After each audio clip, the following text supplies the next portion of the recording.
Bonjour, dans cette vidéo, je vais te montrer comment faire la somme de deux ou plusieurs vecteurs avec un exercice type. Allez, à tout de suite. La somme de deux vecteurs u et v, c'est le vecteur qui est associé à la translation de vecteur u suivi de celle de vecteur v. Géométriquement, on parcourt le vecteur u, puis on parcourt le vecteur v à la suite. On obtient un vecteur raccourci qui va faire le chemin directement jusqu'à la destination. Et ce chemin, c'est la somme du vecteur u et v. Voyons dans d'autres exemples comment ça fonctionne. Pour obtenir la somme u plus v, on va parcourir u puis v, c'est-à-dire un carreau vers la droite et trois carreaux vers le haut. Et voilà la somme des deux. Dans ce deuxième cas, c'est pareil, on parcourt d'abord u, puis v, trois carreaux vers la droite, puis un carreau vers le bas. Et si on veut faire la somme de trois vecteurs, ça revient à la même chose, il suffit juste de les enchaîner les uns après les autres. U, V, puis W. La somme, c'est simplement le chemin raccourci qui va du point de départ au point d'arrivée, la somme U plus V plus W.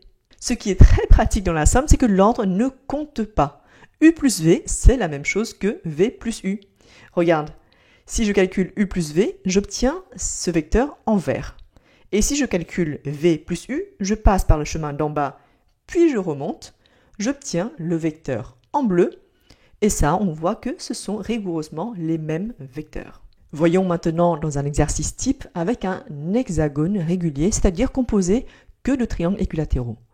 AB plus CD donne donc ce vecteur AB plus le vecteur CD, et CD, c'est égal au vecteur BO. Donc AB plus BO donne AO, comme on peut le lire sur la figure.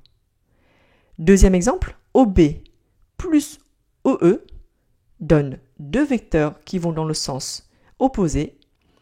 On obtient alors un vecteur nul. On n'oublie pas la flèche sur le 0.